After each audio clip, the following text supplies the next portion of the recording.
ఇవాళ మంచినీరు కావాలన్నా వ్యవసాయం జరగాలన్నా విద్యుత్ అవసరమని ఎమ్మెల్యే జగదీష్ రెడ్డి చెప్పారు.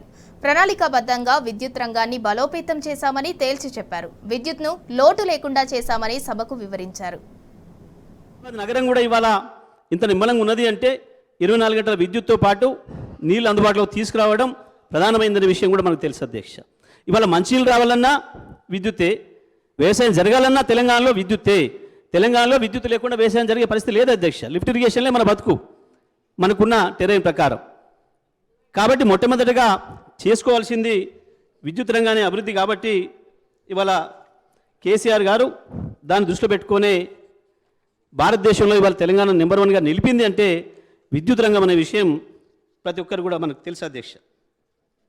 ఆ రోజు ఇంకా ఏముండే అధ్యక్ష పరిస్థితులు, తెలంగాణ వచ్చినాడు ఏముందో చెప్తే ఎందుకో వీళ్ళు పాపం ఆగమవుతున్నారు అధ్యక్ష. ఆ రోజు ఉన్నది కేవలం 5-6 వేల విద్యుత్ అందుబాటులో ఉంటే ఉన్నదానికి 2700 లోటు ఉంది అధ్యక్ష. అప్పటికే పునర్విభజన చట్టంలో మనకు 53.5% ఇవ్వాలని చెప్పినప్పటికి కూడా ఆ రోజు అటు పక్కన ఆంధ్రప్రదేశ్ ప్రభుత్వం సహకరించకపోవడమే కాకుండా ద్రోహం చేసే పద్ధతుల్లో మనకున్న సీలేరు పవర్ ప్రాజెక్టును కొట్టేయడానికి అక్కర లేకున్న వాళ్ళు ఆ 7 మండలాలని మన ఖమ్మం జిల్లా నుంచి తీసుకోవడానికి ఆనాటికి ఆ పక్క రాష్ట్ర ముఖ్యమంత్రి గారికి కేంద్రంలో ఉన్న పలుకుబడిని ఉపయోగించి వాటిని బలవంతంగా తీసుకొని పోయి కేవలం మన విద్యుత్ అవసరాలని దృష్టిలో పెట్టుకొని తెలంగాణ రాష్ట్రం మళ్ళీ ఆగం కావాలి, తెలంగాణ ఎందుకు తెచ్చుకున్నాం అనుకున్న పరిస్థితిని తేవాలని చెప్పి ఒక ఉద్దేశపూర్వకంగా కుట్రపూర్వకంగా చేసిన పని వల్ల కూడా మనకు ఆ రోజు ఇబ్బంది ఎదురైంది అధ్యక్ష.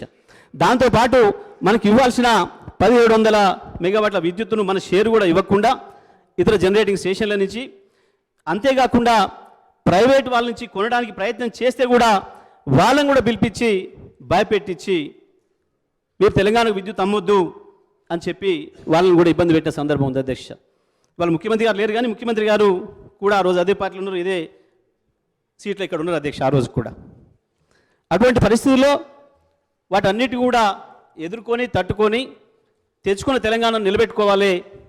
ఎన్నో ఆకాంక్షలతో తెలంగాణ తెచ్చుకున్నాం, 60 ఏళ్ళు దెబ్బతిన్నాం, 60 ఏళ్ళు నష్టపోయిన దాన్ని ఎంత వీలైతే అంత తొందరగా సరి చేసుకోవాలన్న ఉద్దేశంతో అవాళ కేసీఆర్ గారు ఈ చర్యలన్నీ తీసుకున్న విషయం మనకు అందరూ కూడా తెలుసు అధ్యక్ష.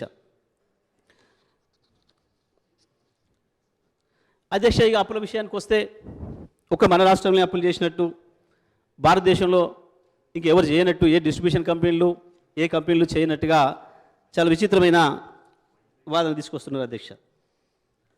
అధ్యక్ష ఇవాళ మనం చేసిన పని ఈ దేశంలోనే మొత్తం రాష్ట్రాలకు ఆదర్శంగా నిలబడే పద్ధతుల్లో మన ముఖ్యమంత్రి గారు తీసుకున్న చర్యలు అధ్యక్ష. ఇవాళ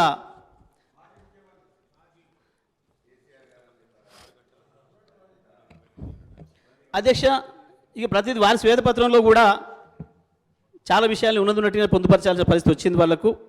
ఆ రోజు స్పష్టంగా చెప్పారు, అగ్రికల్చర్కు యావరేజ్ సప్లై 6 గంటలే ఇస్తున్నాం అనే విషయాన్ని వాళ్ళు స్పష్టంగా చెప్పారు. అదేవిధంగా గృహ వినియోగాలకు కావచ్చు, పారిశ్రామిక అవసరాలకు కావచ్చు మేము ఇవ్వలేకపోయినామనే విషయాన్ని కూడా వారి స్పష్టంగా అంగీకరించారు అధ్యక్ష.